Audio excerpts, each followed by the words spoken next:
এখানে যে তোমাকে অবস্থায় পাওয়া গেল, ঠিক আছে,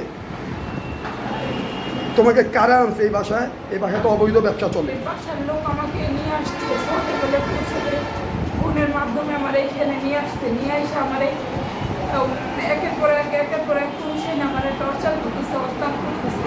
ভাইয়েরা এসে আমাকে উদ্ধার করছে। আচ্ছা, এই মহল্লার ভাইরা এসে তোমার উদ্ধার করছে।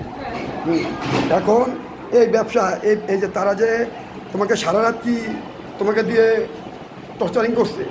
কোন কোয়ালিটির টর্চারিং? মারধর করছে? অনেক অনেক পুরুষ এনে অত্যাচার করছে। এটা কে করছে?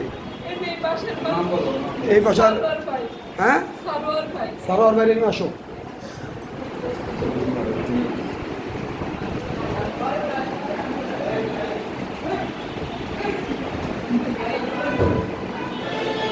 আমি ওদেরকে যা